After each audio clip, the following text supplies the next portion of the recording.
Welcome to Course Readiness and Syllabus Review with Shraddha Haddad and Sarah Asher. Today we are going to talk to you about the syllabus overview and provide you with a syllabus checklist, and then the course launch overview, in which we also provide you with a checklist. Shraddha's going to start us out with the syllabus, and then I'll take over for course launch. Okay, thank you, Sarah. So we will start the session with the focus on the syllabus. As you may already know, it is the foundation of every course, whether it is in person or online. Your syllabus is more than just a schedule or a list of rules. It is where your students first encounter the structure, the tone, and expectation of your course. From the university standpoint, the syllabus is also a required document. The Office of the Provost provides a detailed checklist that we are going to talk about to ensure each syllabus meets university-wide standards and includes all necessary components. Today, we will focus on four key areas outlined in the checklist. They are course instructor information, course description and materials, students' learning outcomes, and assignments and grading. For the remaining required and optional elements, you will find everything listed in this checklist, and we encourage you to use it as a tool for reviewing and refining your syllabus moving forward. So first, before we dive into those four keys area, I want to talk about why the syllabus matters.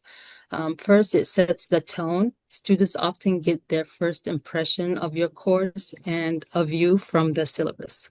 Whether it feels clear, welcoming, strict, or flexible, that tone carries into how they approach the class.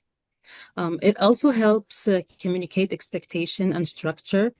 A good syllabus answer a lot of the questions students usually have, like what they will be doing, when things are due, and how they will be graded, which means fewer emails and less confusion down the road for you.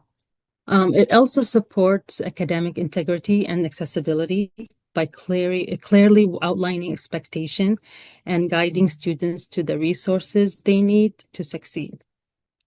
And of course, it's not just a helpful tool, it's a required document.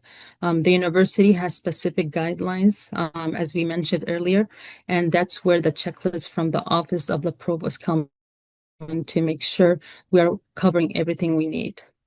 So let's start with the basic. Every syllabus must include accurate and complete course and instructor information. That means the course title must match exactly what's listed in the catalog of your college, along with the correct prefix, course number, and section. For instruction details, be sure to include your full name, office location, your email, and your office hours, whether they are in person or virtual or both. You will also want to clearly explain how students can make appointments with you and make sure to let your students know how long they should expect to wait for a reply when they contact you. These small details make a big difference in helping students know how and when they can connect with you. Next, we're going to talk about the course description and materials. You will want to include the course description as it appears in the catalog of your college, and that should be a clear paragraph explaining what the course is about and why does it matter in their academic and professional journey. And this is important to ensure your students understand the course intended focus.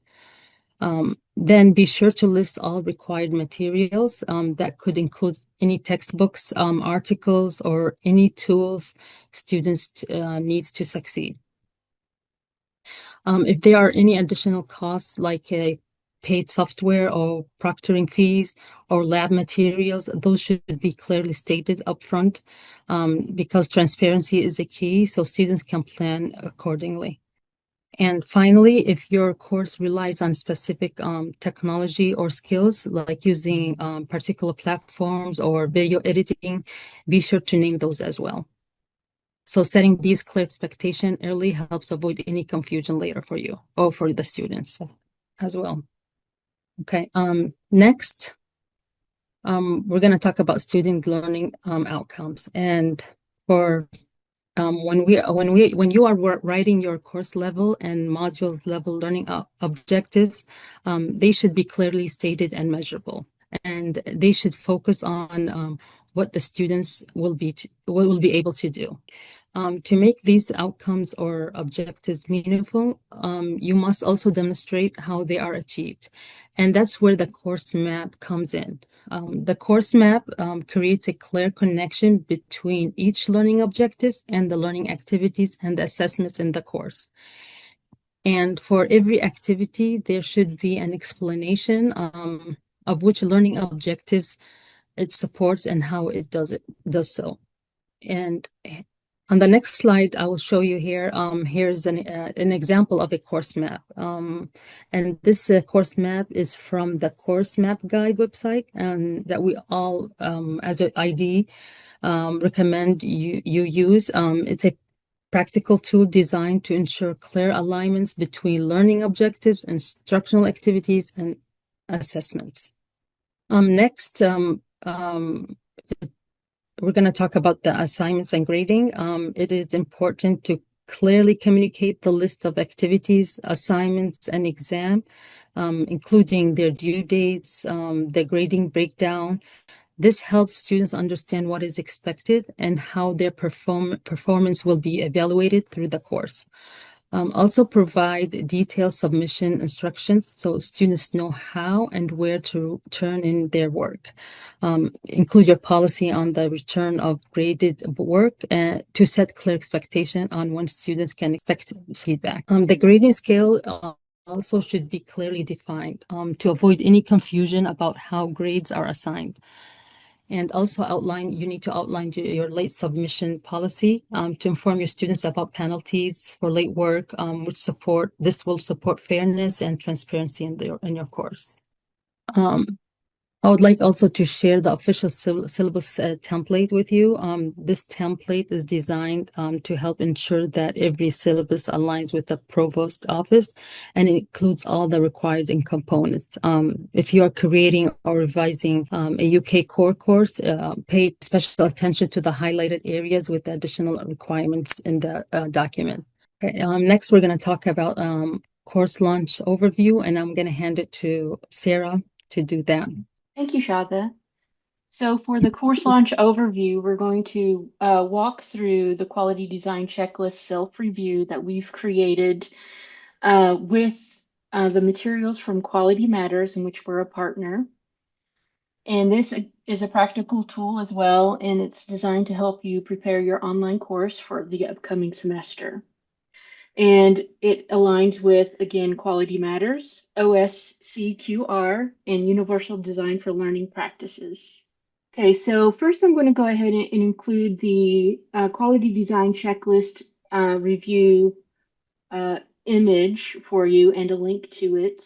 This will be provided within the slide file that we'll include with this video. Whether you're new to online teaching or seasoned faculty member, this checklist will be your go-to guide for ensuring your course is clear, accessible, and aligned with best practices. So using this checklist is very easy. So once you have it downloaded, you should be able to open it up in PDF.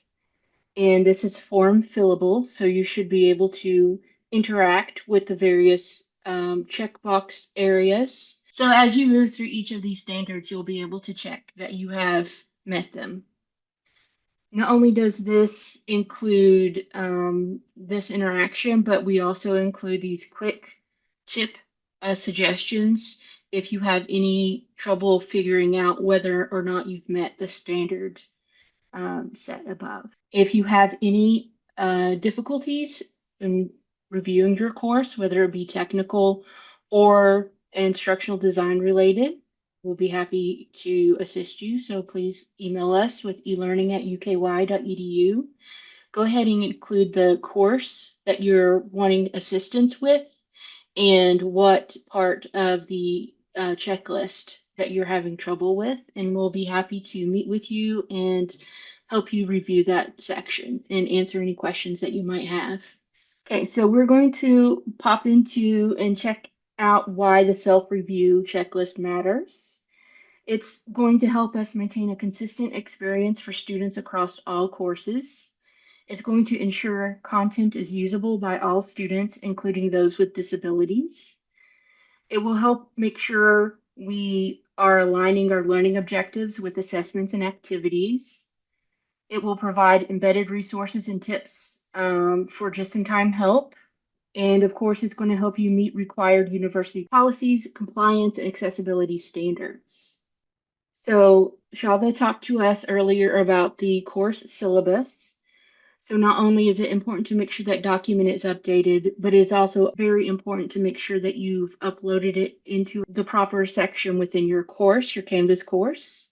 There is a syllabus page within each Canvas course that you can both embed and link to your course syllabus.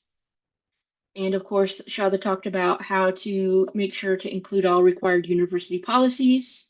And she did provide us with the UK Provost checklist for consistency. Another important factor in making sure that your course is ready for the start of the semester is making sure that you have provided a course introduction. And this is usually included in a get started page in which you provide your info, such as how to contact you, your office hours, and any academic support resources which may be helpful for your learners. And of course, you want to also explain how to use any of the course technologies you are requiring your students to use. We have included a link here to our 16-week Canvas course template, which includes a Get Started page that you can look at and use as a template if you wish.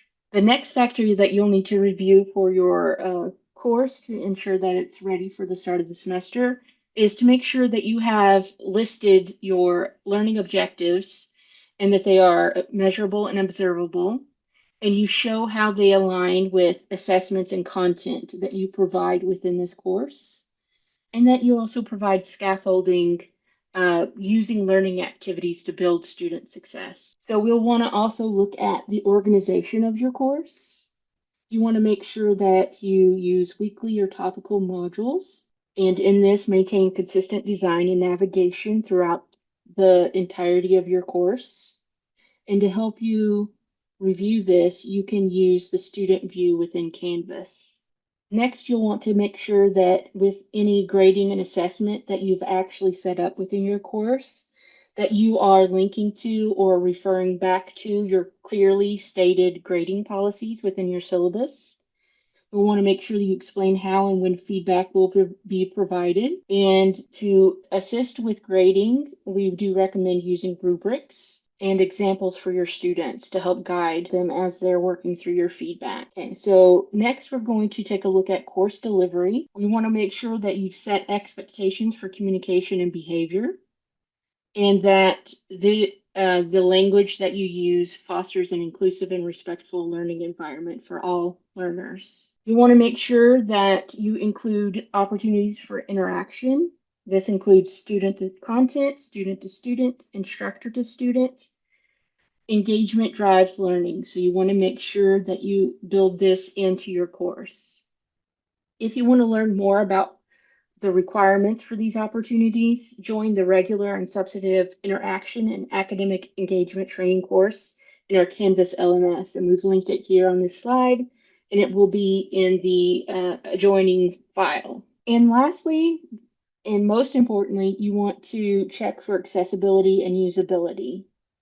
You want to make sure your content is easily viewed by your learners. You want to make sure that you caption videos, add alt text to images, use headers, check color contrast, and use tools like Blackboard Ally and Canvas to check the accessibility of your content and files. So before the semester begins, we recommend you take time to walk through both of these checklists. It's not just about compliance, it's about creating a course that supports student success and reflects your teaching excellence. Thanks for watching. If you have any questions or need support, reach out to elearning@uky.edu. We're here to help you succeed. If you've attended the Start of Term series for fall 2025, including watching this video, there's a badge that you can earn. We have dropped the links here in this slide, which will also be provided in the adjoining file. If you're interested, please go to this site, and you can also enroll in the Canvas course here and provide a reflection. If you have any questions about receiving badges, questions like that can be directed to Patsy Carruthers, patsy.carruthers@uky.edu.